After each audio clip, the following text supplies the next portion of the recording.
Welcome back for Great Decisions, one of my very, very favorite things that the World Affairs Council of Oregon does every single year. It's great to see some faces that I recognize. PSU students, welcome. This will be the most fun you have all year. For the PSU folks, it is required that you have this book. If you're in the class, it is extremely helpful, just if you're from the community, to also have this book. They are $20. We have them for sale outside. We will have them for sale throughout the series. It's best to not wait until the last one to buy your book and then read them all at the same time, because your memory just doesn't work quite the same way. We also have DVDs available. The other thing is, I've been approached by a lot of people looking for Great Decisions groups. And if you are looking to join a Great Decisions discussion group and you don't have one, we specifically have a lot of people in Portland looking for Portland-based groups. We have a sign-up sheet in the front, which we usually use for email. Leave your name and your contact information. I would love to, if not connect you with a group, maybe perhaps start a group that we facilitate so we can make sure that people are getting what they want out of this series. So I'd love to help you, find your tribe. As you know, this happens every week from now until March 7th. Next week, we will have Doug Badger of the Pacific Northwest International Trade Association talking about U.S. trade policy, followed by Ozan Varol from Lewis and Clark talking about Turkey. If you have questions, we also have a list of everything that's coming up that will be outside with all the other propaganda that we bring each week.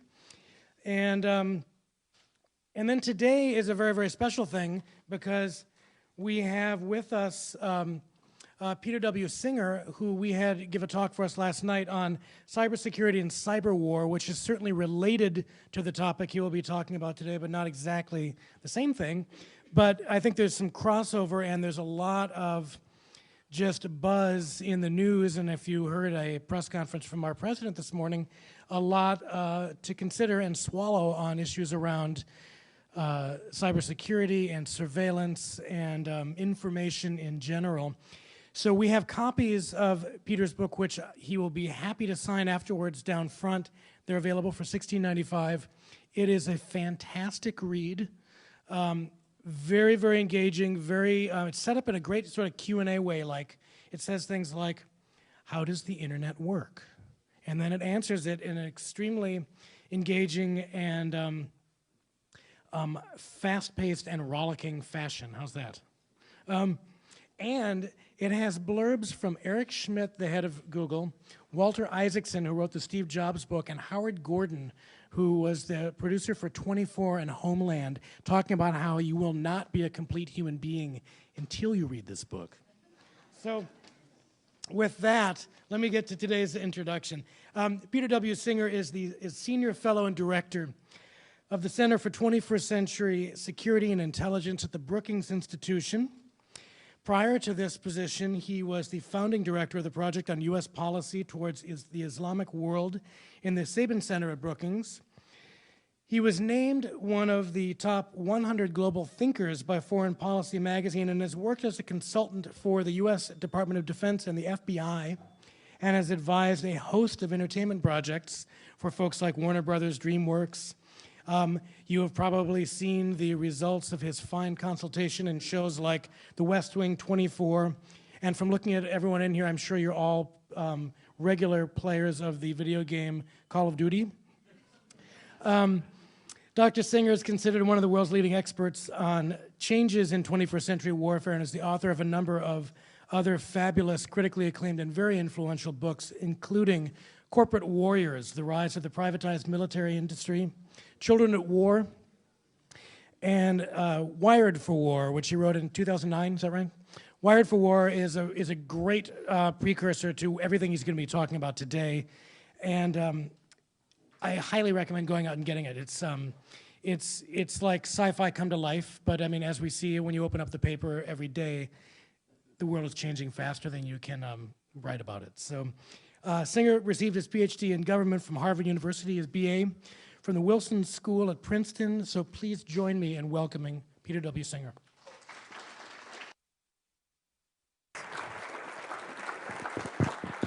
Great. Well, thank you for the very kind introduction, and for all of you for coming out, and particularly those of you that didn't have to sign, and so you're not getting extra credit for coming to see me. I appreciate you even more. So, as was said, I work in Washington, D.C. at a think tank called Brookings, and I lead our Center on Security and Intelligence. And we have a team that mixes everything from civilian researchers to recently retired ambassadors, four-star generals, intelligence analysts, as well as mid-career folks on leave from the government, as well as the military. So it's a team that crosses. And we wrestle with topics that range from defense questions to arms control and nonproliferation issues, to intelligence policy, to cybersecurity questions. And in particular, what we're wrestling with is the arcs of change that are out there in the environment in these areas. Now, when you're trying to wrestle with the arcs of change, it's a little bit difficult. And frankly, some people say that we shouldn't even try to wrestle with what's changing out there and what looms in the future, that it's a foolhardy task. And I would argue that in some ways they're right. The future is not exactly predictable. You know, we can't tell you what singular thing is going to happen next. But we can identify the potential trends that are shaping those future worlds, those future possibilities that lie before us. Let me put it in a different way. Imagine there is a tea kettle on a stove. Now, with all of our advanced science today, we cannot tell you where a single molecule of water in that tea kettle will be next. We can send a robot to Mars that can Twitter back to us, but we can't tell you what's going to happen next with that molecule of water. But if we're looking at that system, that tea kettle, and we might pull back and try and observe something really important. Like, for example, is the heat on or off? And if enough heat is applied, we can say, that's a very important trend, and we don't know where that water molecule will end up next, but it's extremely likely that it will turn to steam. Doesn't mean that's exactly what's going to happen. You might get some exogenous event like, your 3-year-old son coming along and knocking over the tea kettle. But the point is that trends are guides, nothing more, nothing less, but they're macro guides that are very important to listen to. Or as John Naisbitt once said, quote, "Trends, like horses, are easier to ride in the direction that they're going." So in the article that I did for Great Decisions and my broader work, I try and wrestle with what I think are some of the key trends out there shaping the future of the defense environment, the future of war. Now, one of these is this discourse on technology.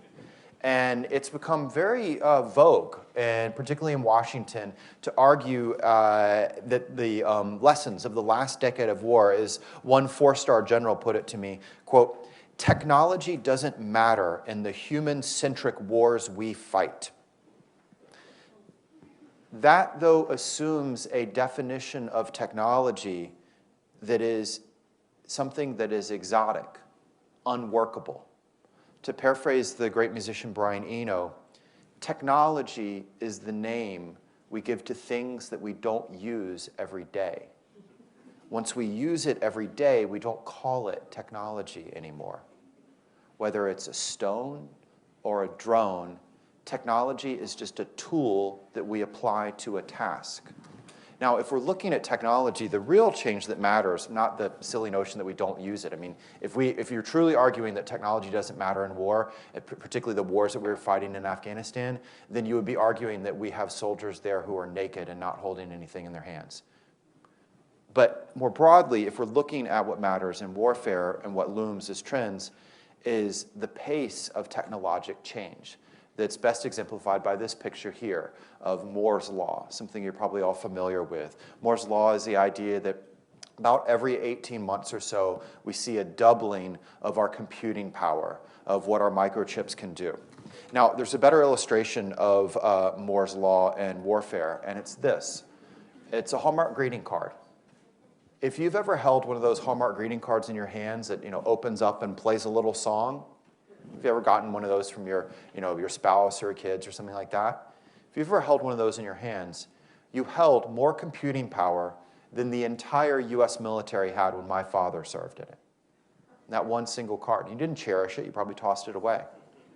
Now, that's what's played out over the last 40 years of Moore's Law. And Moore's Law is, focused on chips, but it's become a broader explanation of the law of accelerating returns when it comes to technologic change. So it's not just chips. But the point is that that's what's played out over the last 40 years. Well, what happens over the next 25 years, which we're supposed to be doing our strategic planning for? If it holds true, we will see 1 billion times the change. And I'm not saying 1 billion in sort of the amorphous way, we talk about it, say in Washington, D.C. budget, 1 billion here, 1 billion there, who really cares? I mean, literally, a 1 with those 9 zeros behind it. Now, Moore's Law is not a law of physics. It does not have to hold true. We could see technologic change slow down over the next 25 years. Let's say it slows down to a pace 1/1000th, as it has historically. Well, that means lop off those last 3 zeros, and we'll just see a mere 1,000,000 times the change. So the outcome of that is that there's a series of game changers, disruptive technologies, revolutionary technologies, whatever you want to call them, killer apps that are playing out in warfare. As was mentioned, my last book, Wired for War, was about one of these killer apps, the introduction of robotics into the battlefield, something that was once science fiction, to when we go into Afghanistan, we have literally a handful of drones, unmanned aerial systems. We have a handful, none of them armed, to now the U.S. military has over roughly 20,000 of these systems, 12,000 on the ground, 8,000 in the air. But even more so than maybe just the raw numbers is how they've shaped our national security strategy. Not just the military use every single day out there in Afghanistan, but also the new possibilities of what's been called shadow wars that we're fighting in places like Pakistan or Yemen or Somalia, where, for example, in Pakistan, we've carried out more than 400 drone strikes that previously would have been called a war, but we're not. But it's still something that's playing out. You can argue the right and wrong of it, but the bottom line is we're treating something different. But of course, that's where we're already here. As these pictures show you, the robots of today are not what the robots of tomorrow will look like. The first generation was a lot like the horseless carriage, even how we talk about horseless carriage, unmanned system. What they're not, rather than what they truly are, automobile, robot. And of course, the same with the design. The first horseless carriages came with things like reins and the like. Same with the drones that we've been using. They look like the manned airplanes that we're placing, even with the cockpits literally painted over. Whereas as you see from the pictures here, we'll see very different possibilities in their sizes, their shapes, their forms. But that's just within the field of robotics. What are some of the other killer applications that loom out there for warfare? There's a lot of things that some people deride as science experiments that matter. And I was part of a project called NextTech. And essentially in NextTech, what we were trying to do is figure out what are the next game-changing technologies and what are their ripple effects into the marketplace, into war, into law, into ethics. And so one of the first things we did was a survey of around 60 top people like scientists at both the DARPAs as well as the university labs, at corporations like the Googles and the Facebooks and the Apples, venture capitalists, the people who are putting their money in making the future come true. And the bottom line question we asked them was, what today is a lot like the computer in 1980? You know, it's real, not science fiction, but it hasn't yet changed the world, but you think it's going to have that same kind of big impact out there. And this is a word cloud of some of the things that they identified for us. See the wide variety, but some in particular stood out. Like, for example, artificial intelligence.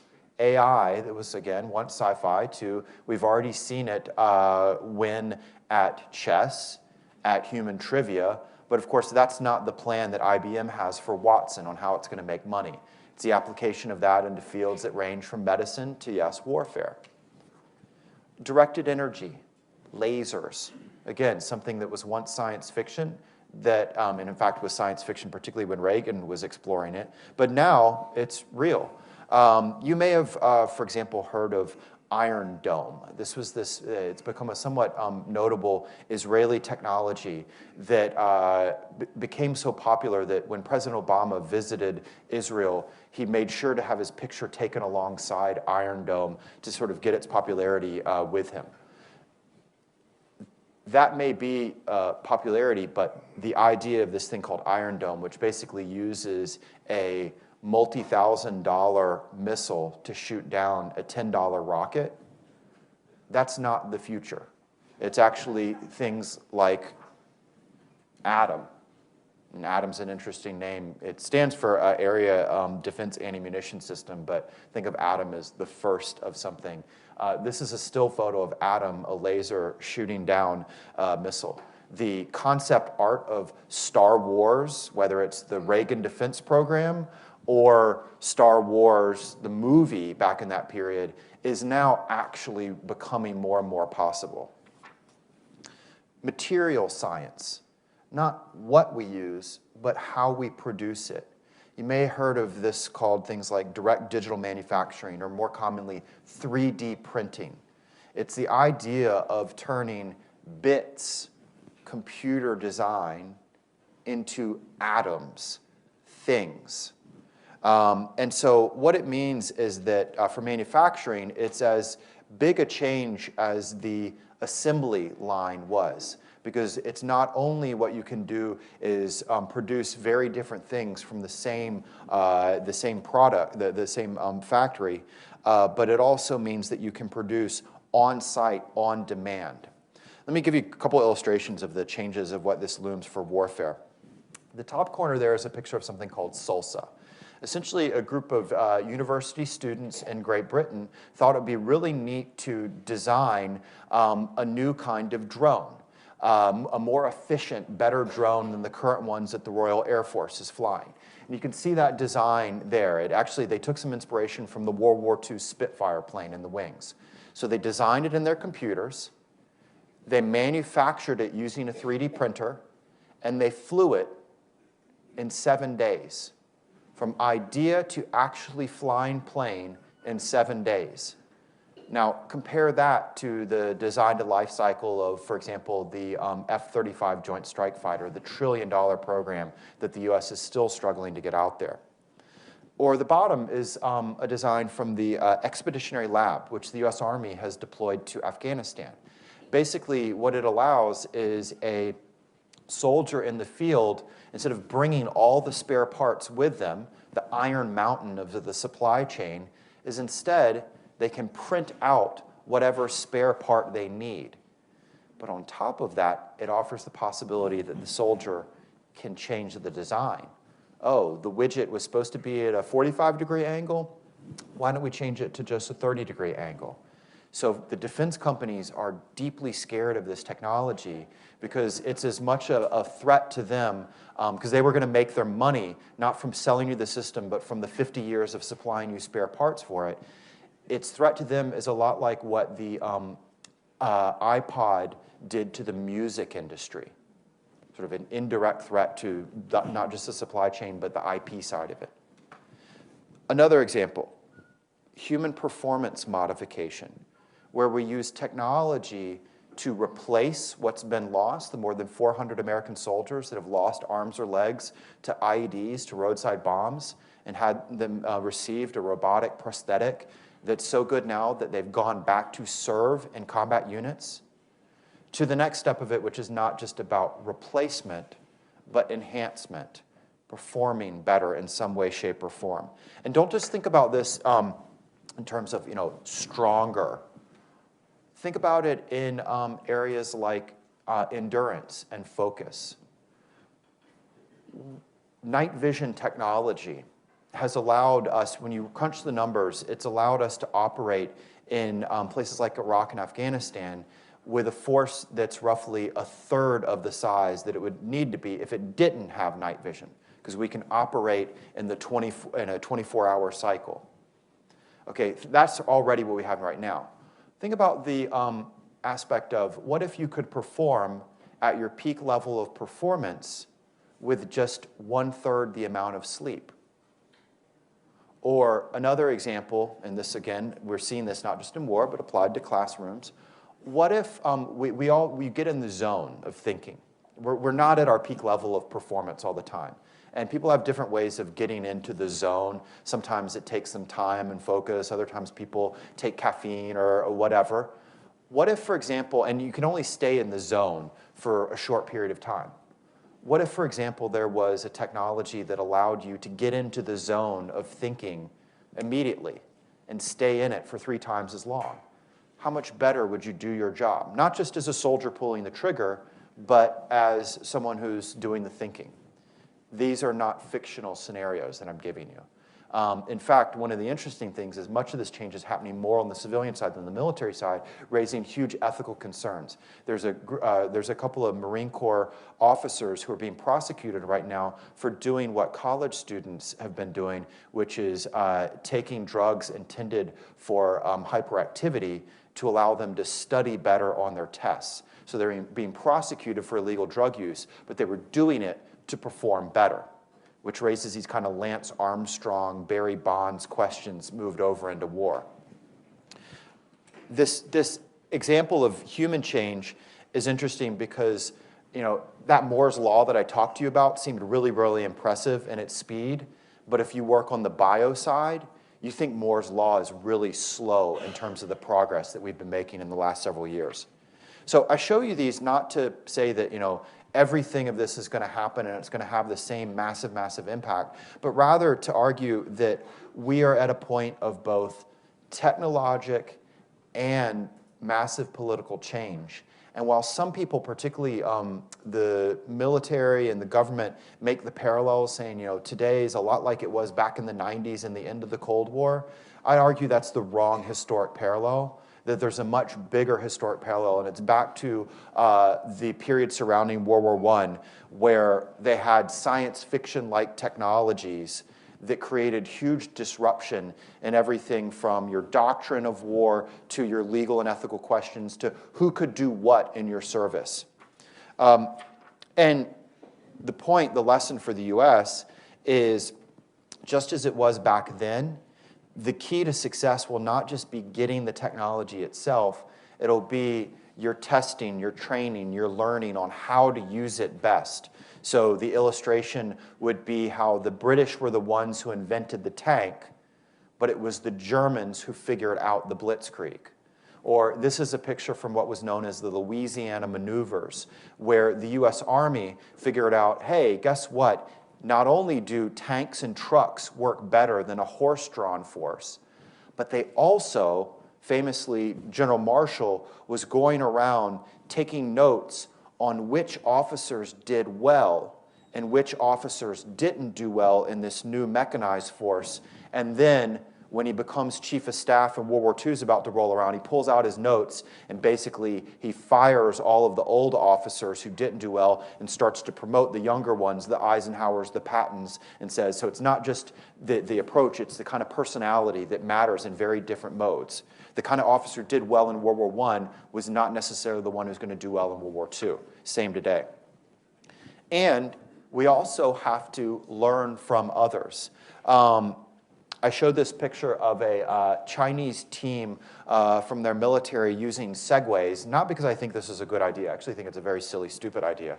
But rather to make the point that you should always be learning from others, watching what they do. So that illustration of the Germans figuring out the blitzkrieg, technically they actually didn't figure it out on their own.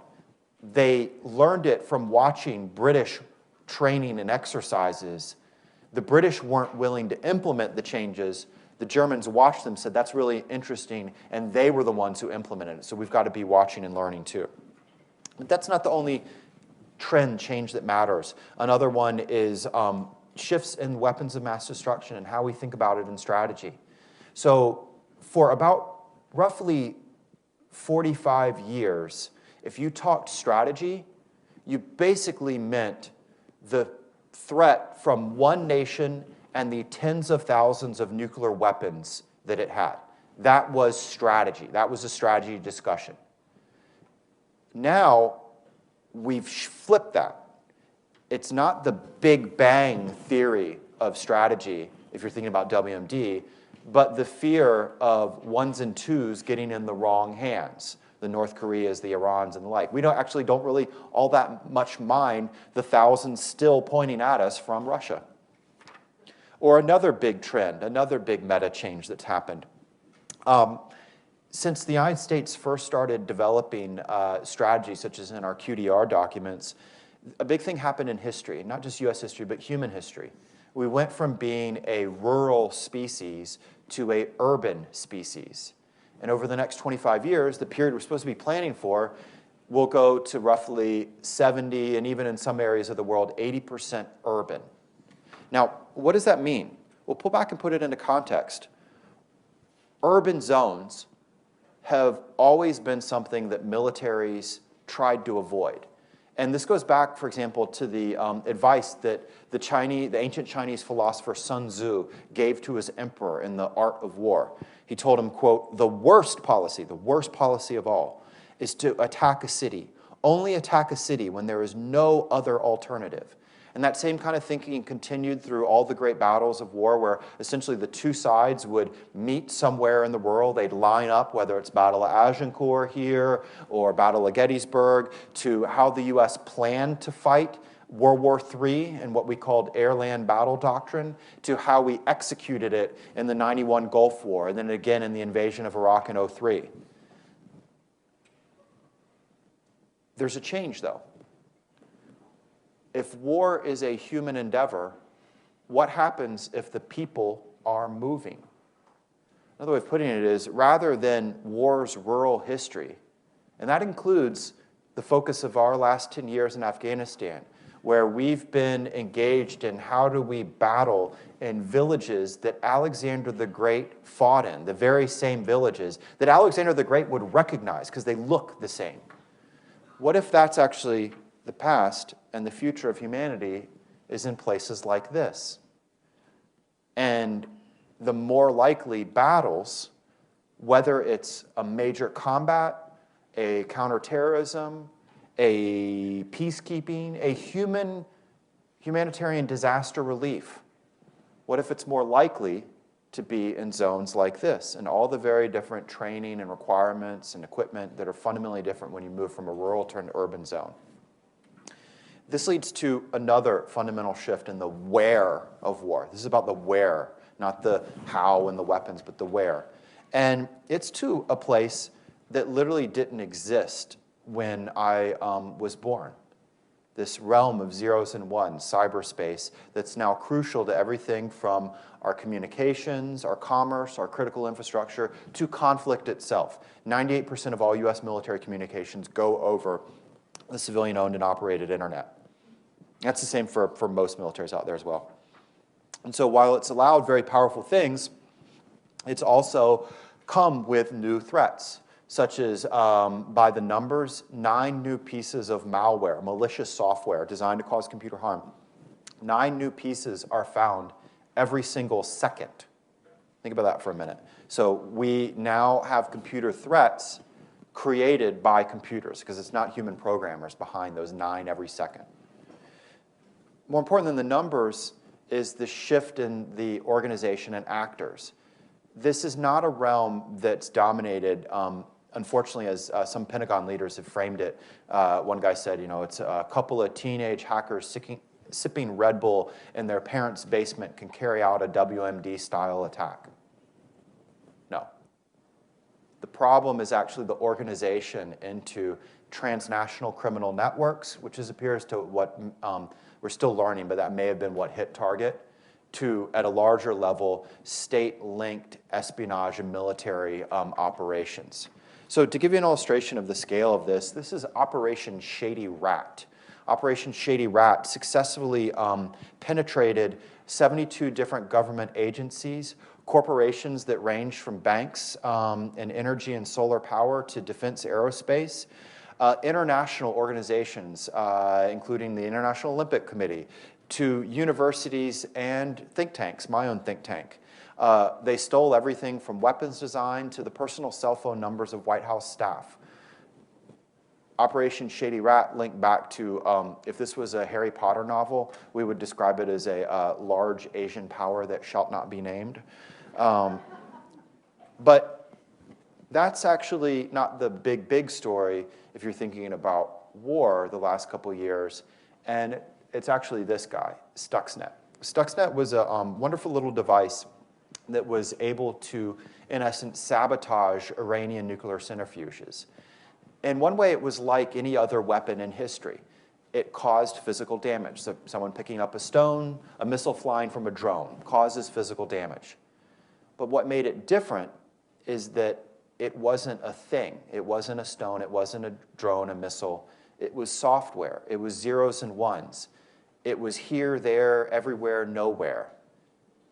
And that takes us into a very different realm of warfare.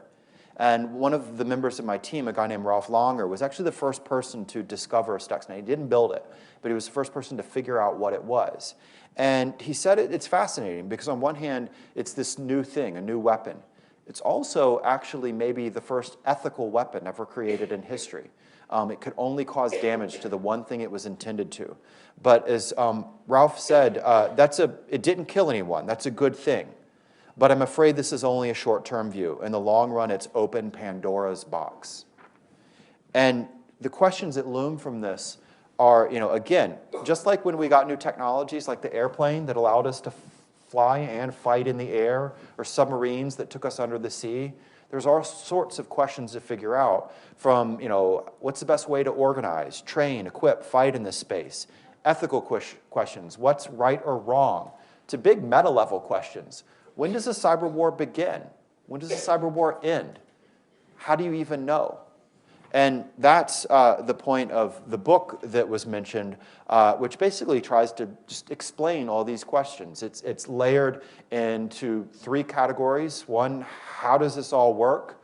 2nd, why does it matter? And 3rd, what can we do about it? And you mentioned the combination of the head of Google and the creator of 24 behind it. My more favorite endorsement is, I think it's the only book in history that both the U.S. Army and Al Jazeera endorsed. So hopefully you'll give it a chance. And if they run out there, you can find out more about it at cybersecuritybook.com. Last trend. We've talked about the what, the where, the how, the when. This is the who question. It's very simple but powerful to say this. The generation that will be making the decisions on and off the battlefield of the future battlefield will be a different generation. It will be what's known as the millennials. They're the future workforce, the future voter force, the future military. Or actually, in all honesty, they're the current in these. If you want to know why Barack Obama is president now and not Hillary Clinton, it's because of the fact that millennials, just by their sheer numbers, for every baby boomer, there's roughly 1.4 of them. For every Gen Xer, which I'm in that, there's 3 of them. So their sheer weight matters. But also, they're very different life experiences. I was part of a war game that was trying to wrestle with things that would play out on a battlefield in the year 2025. And the military officers were really excited about the idea that by 2025, our soldiers will have smartphones and tablet computers to equip them. They were describing this would be a huge game changer by 2025. By 2025, the 18-year-old Marine will have been born the same year that the iPhone came out. They will not look at it as this exciting new device. They'll look at it, for example, how I looked at a digital punch calculator. And again, this creates both how you think about scenarios, and it's not just that 18-year-old Marine, it's that 18-year-old insurgent they're fighting. They also have very different political values that we need to own up to and understand. We did a survey of about 1,200 young millennial leaders, and we found, for example, very different attitudes on global engagement. They're essentially twice as isolationist as prior generations. And another part of this is because they have fundamentally different historic experiences that matter to them, that shape how they look at the world. So every generation, there's a couple historic experiences that act as a lens. It doesn't predetermine them one way or another, but for example, baby boomers, it's Vietnam. That shaped both Bill Clinton's worldview and George W. Bush's worldview. So it doesn't lead you down the same pathway, but it creates a lens at how they look at the world. For millennials, when we interviewed them, it was in effect 3 events that mattered greatly. Unsurprisingly, 9/11. The second was Iraq War, but not the war itself, but more the debate, disruption, the false case for WMD, et cetera. And the third, what was interesting, was Hurricane Katrina.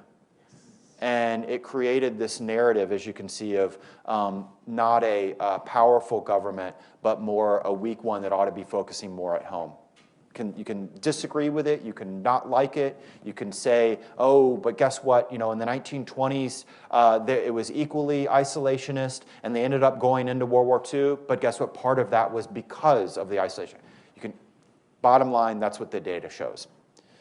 They also think differently. They're actually statistically smarter, but they also have a very different approach to information. A Google mindset of not hierarchical, but sharing of information. Information is valuable if it's distributed, not hoarded. Another part of it is an approach to multitasking. Literally their brains are wired differently. They're much better at multitasking. But the flip side of that is that you have what's called partial attention deficit syndrome. I witnessed this where I was watching a young airman. This was out at an airbase. And on his computer, he had 36 different chat rooms open, each one of them an air combat mission. He was coordinating 36 missions at once. There's a trade-off of it, though, and it's a lot like talking to your kids at the dinner table while they're texting underneath. They're having 2 conversations, but the richness of those conversations is limited. It's yeah, and then if you read the text, why, and OMG, et cetera. Now, you're laughing, but I actually think, to pull back, this problem of trying to do lots but having a strategic deficit actually isn't a generational thing. To go full circle, it's a national security problem for us right now. And the bottom line is that with this amount of change, all these trends, and figuring out how to balance them, one is simply put, you've got to start figuring out your priorities. Secondly, it's that things that seem risky and futuristic might actually turn out to be incredibly conservative. But finally is, you'll notice that I seemingly was talking about the future, except I kept echoing history. And that's my belief that that's the best way for us to succeed, is to keep our eyes on both horizons, to know what's coming at us, to pay attention to what's coming at us, not because you can fight the future, but as Martin Luther King once said, you can bend the arc of history potentially in your direction, but also to keep an eye on the horizon behind you so that you're not repeating the mistakes of the past. As Mark Twain once put it, quote, history doesn't repeat itself, but it does rhyme. Thank you.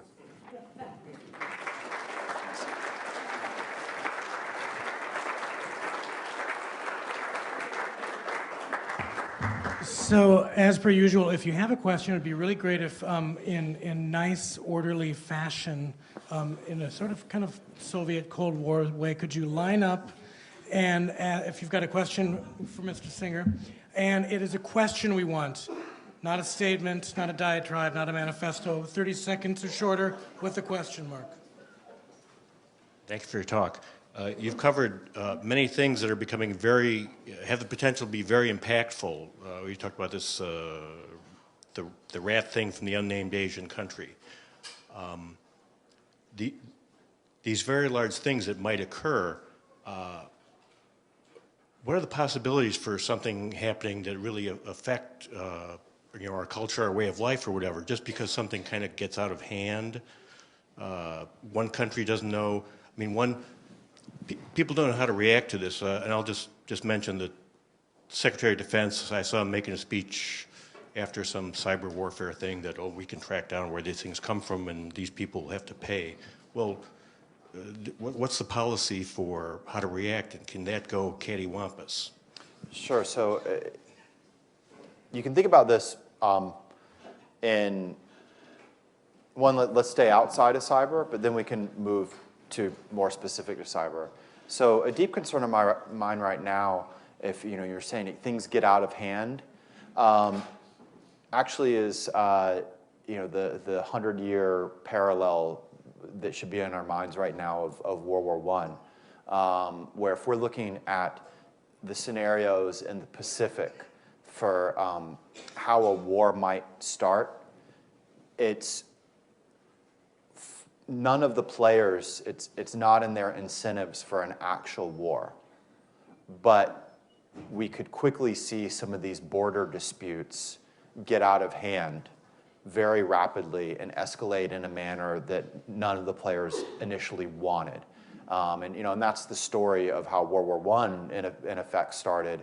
The same thing, when you see, to put it just bluntly, the incredibly reckless way that China is behaving in whether it's some of these air patrols to ships coming close to ramming, and not just direct to the U.S., but in turn some of their neighbors, which we then have alliance relationships with.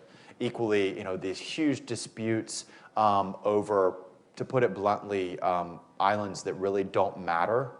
And that's not just China, Korea and Japan, who have a huge, major, fascinating situation in South Korea. You've got literally the most unstable, insane country in the world on your doorstep that could crumble at any moment. So it's everything from it could invade you to you could have an absolute failed state scenario right on your border. To secondly, you've got this massive growing power, China, right beside you. But instead, what's at the core focus of your security strategy and that your population is getting jazzed up about? A dispute with Japan over islands that literally no one lives on. So what I'm getting is that's that parallel that I worry about. Okay, let's move to cyber. And cyber, my concern is, and in the book we explore this, is less the cyber 9/11, cyber Pearl Harbor scenarios that the various Pentagon leaders are talking about. And there's actually been 500,000 media articles that have derived from that reference those terms. But if we're thinking about the national security danger, it's the far less sexy intellectual property theft that I talked about. So it's not the cyber 9/11, it's death by 1,000 cuts. The just massive but gradual loss of economic and national security, things of value that will matter more in the long term and are real versus a still fictionalized scenario. It's not to say there aren't very real cyber war operations and potentials, and the book explores that. But again, strategy, whether you're talking about the strategy for yourself, how do I protect myself online, to how do I protect my company online, to how do I protect my nation online, strategy is always about making choices, figuring out your priorities, and apportioning your resources to reflect that. And in cyber, we've not done a very good job of that because of the mix of both how we don't understand it, it seems, too techie, and the histrionics that sometimes surround it. Get scared. And that's not a good mix. And that's why the book tries to sort of just explain it. Again, whether it's you thinking about, okay, I read all this stuff on Target, to I read all this stuff on the NSA, we now have an obligation as an individual protecting your family to an obligation as a citizen to understand these things. Yeah. Thank you for an outstanding overview of the arc. My question is about optimism versus pessimism.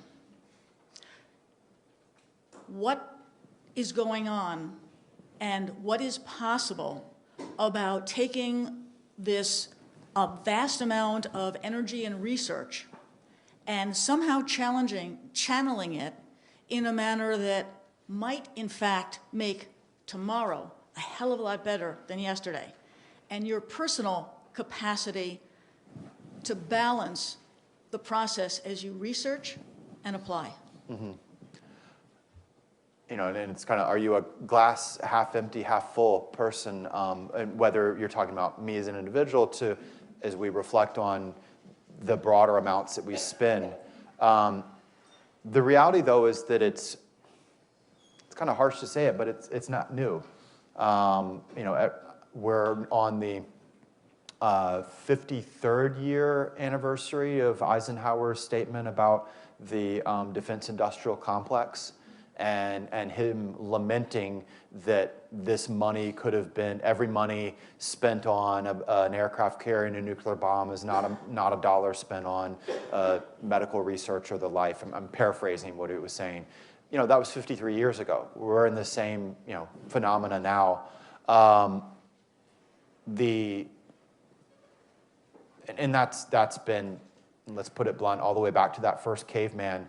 You know, we don't know if he picked up the first stone to be used as a tool to, did he use it to, you know, bash someone in the head, or did he use it to start to build a wall, do something constructive with it? And so it's always been there. My concern is not the dedication of the resources, but rather that because of the arc of technologic change, because it's doubling upon itself, because it's going like this, the ability of policymakers and the public to understand it, we're not exponential, we're kind of linear. If we're talking about government, it's glacial. And so the disconnect between them is growing further and further. And we can talk about that in a pejorative way, but we can also just understand it almost empathetically for people in these positions. So, Obama, on one hand, gave a speech today, but a couple of weeks back was briefed on cyber issues and reportedly got frustrated, and at the end of the briefing said, I want this repeated, quote, this time in English. And that's not a good situation to be in when you're a president of the US, but that very same thing would happen to a president of a large department store, to a president of a university, to a president of a human rights group, to, you may think you're a president of your household. It's always your kids and your spouse, but the point is that disconnect is there, and that's the disconnect that worries me. We've got to do some catching up. Thanks. Yeah, thank you also for the great overview. I was thinking back, you'd mentioned the world of ones and zeros being relatively recent, but I was also thinking back to the 50s when they first developed general purpose mainframe computers, and even well into the early 90s, since I was working in that field, they were virtually impregnable. Getting into a mainframe was very, very difficult, next to impossible. And it's kind of ironic in the sense that, the DARPA net was created as the forerunner of the internet, the idea of distributed computing, which seemed like such a great idea at the time, and now you're seeing the logical extension of that.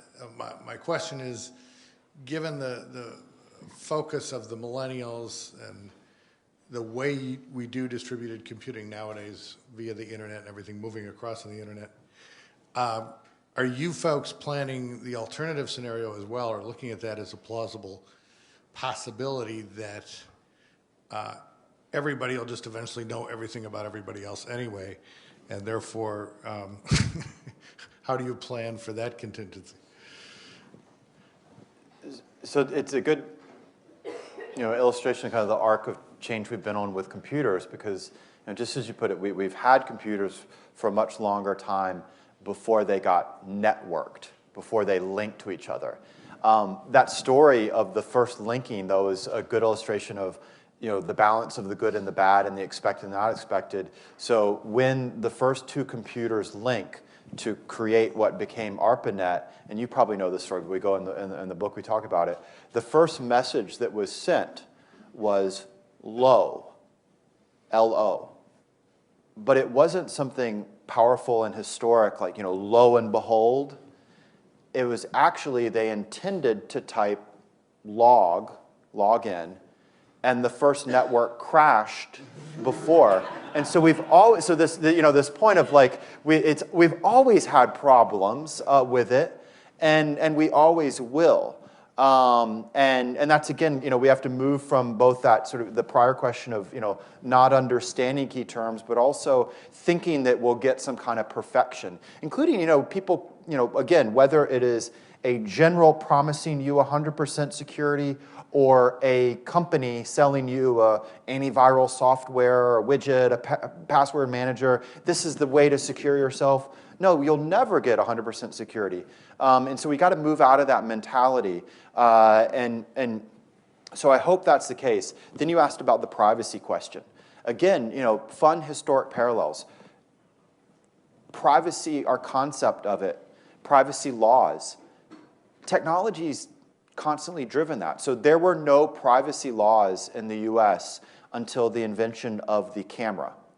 And the first privacy laws actually come about when a group of Boston Brahmin, elites in the 1800s, were photographed leaving their house on the way to a dinner party in full coattails, very distinguished, but they were photographed rather than in a portrait setting, them leaving their house. Egads, oh my goodness. And that actually led to the first court cases about privacy. Compare that to like the paparazzi, going after someone in their, backyard or whatever, and trying to get the worst of someone as opposed to someone in a tuxedo. That was spurred by it. To the debate over drones. We'll go back to the story of planes.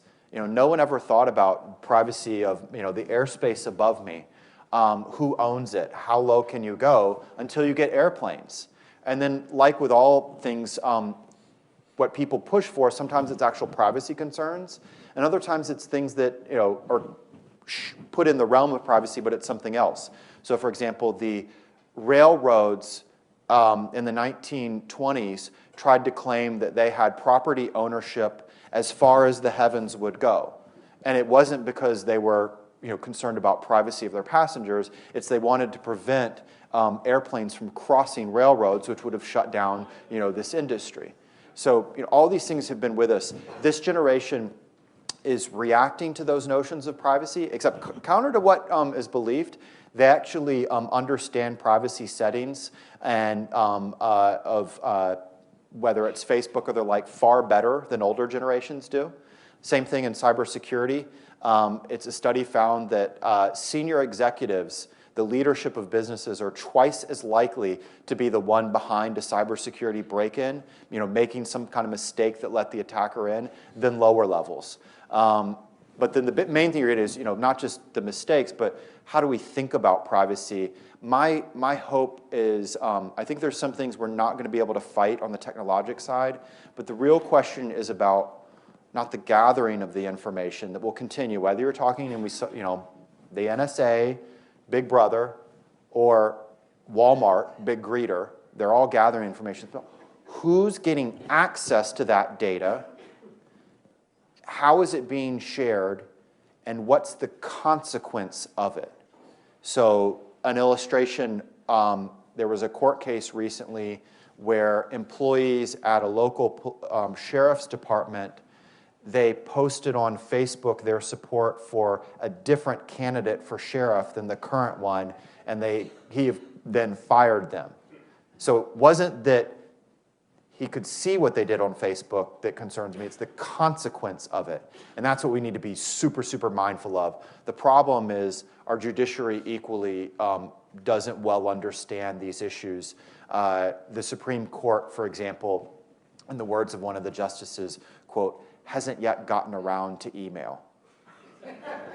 They're going to, so as whether you liked or disliked Obama's speech today, they're the ones in the upcoming year that are going to decide the constitutionality of some of these programs, and that's a dangerous attitude for people in that place to be doing that.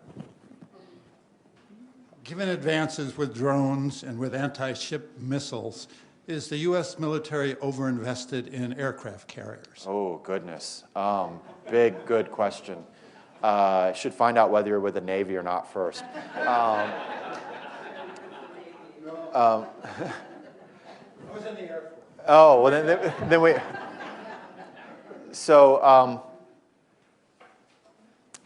I'm a believer that there will still continuing to be a need for aircraft carriers, except there's two problems in what looms for the Navy. The first is to put it bluntly, their escalating cost, financial cost. The new model is becoming, it's double the price of what it was expected to be. You're stunned. You should be stunned by military cost overruns. And the result is that when something costs more and more and you don't have a budget that's going up, you basically can only buy less of them. And so what it threatens to do for our aircraft carriers is not only do we get less and we're less capable, we can be in less places, but it also means that you can't think about risking them in the same ways because they become these kind of jewels that you're afraid to expose, which if you know your World War II history, that's sort of what happened to the battleship, not just because it became targetable, but it became something that couldn't be deployed in risky areas. The second, and this points to actually where drones may be a help for them, is the main threat to the carrier is not just anti-ship cruise missiles. It's a development of anti-ship ballistic missiles, particularly coming from China. And to put it in layman's terms, basically we've been like the boxer who can hit anyone. We've outranged everyone. Now China's developing a missile that means they will have a longer punch than our aircraft carrier does, particularly when you combine it with, not the aircraft carrier, but the plane we're going to be putting on it, the Joint Strike Fighter, a $1 trillion program, but it's a plane that actually has less range than the propeller planes did in World War II. So basically, it's like fighting a boxer with really long reach, and you've got little alligator arms. Drones may actually be one of the potential ways out of it because they have a greater range than the F-35, but also manned systems in general. They can stay in the air for longer, and so it may be a way of giving the aircraft carrier more flexibility and giving its range back. But now to go to the Air Force side, when I showed you those pictures from right after World War I of the Army recruiting people to West Point to become air cadets or the like, we're seeing a similar kind of disruption of identity for the services, and it's particularly hitting the Air Force, but equally in the Navy aviation, where on one hand, this is the fastest growing field in those services, but it's also deeply threatening to core identities, core professions, et cetera. And you can see this in everything from the uproar over the potential that drone pilots might be eligible for a medal to a pushback that's happening in the budget. So I just showed you this presentation, all these cool razzle-dazzle, awesome things going to happen. Drones is one of those. So if you were look at the military budget for the upcoming year, the overall budget is going down by roughly 8%. What do you think the budget for the research and development of drones, what's happening to that? Okay, you said high, it's like, let's do like Price is Right. Higher? Higher? How much higher? Quadruple. Anyone want to make a different guess? Okay, we got it going down by, if regular budget's going down by 8%, what's happening to the R&D budget for drones? Like 25%. He's close, 33%, going down. Is that the best way to set yourself up for the future? Well, if you're a fighter pilot, maybe. It was a great answer to the last question. Thank you. Thank you for coming to Portland. My question is about the millennials who are familiar with digital technology, will become familiar with technologies of the future. The kids that are born this year who will enter the military in the 2030s. What are the implications for the military in terms of recruiting, training, the ethics of warfare as they pursue that? And I'm retired Air Force, but we have Navy representation. It's a great question, and the military's wrestling with this. And one of the things we need to be very careful when we talk about both recruiting, but also the other part, retention. How do you keep people in? Is too often it's framed as a pure monetary issue. Here, he stepped in front of him. Too often it's framed as a pure monetary issue. And you can even see that in the recent back and forth among veterans groups over retirement benefits. And this is going to mean that people aren't going to join the military and the like. That's true up to a point, but actually not in the way it's often framed. There's many other reasons for why someone joins, and even more so why someone stays in the military. It also, one thing that's interesting linked to the millennials is, and you well know this, that pay and benefits on the benefit side is fundamentally different for someone who's in for a short term versus someone who makes a career out of it, goes to 20 years. In general, and this applies to millennials not just in the military, but in industry as a whole, they're not looking at the world in the 1950s, General Motors, I'm going to join this company and stay with this company for my entire career. One data point found that, for example, 24-year-olds on average had 3 different jobs already. And that's, that's both because of the environment around them is very different. I mean, those kind of careers are not out there anymore. To the way they look at the world and the possibilities are very different. Another part of this, of course, will be the skill sets that they bring and how do we reward them. And the military is very much going to have to catch up to that. Hierarchical approaches. You're seeing and you asked the kid who's born today, that's almost, they're not even millennials. They're the generation after that. So really hard to predict that. But just the current generation, millennials who, it's not just that there's a generational difference towards how they look at authority, but it's particularly so in the military where you have a combat veteran force.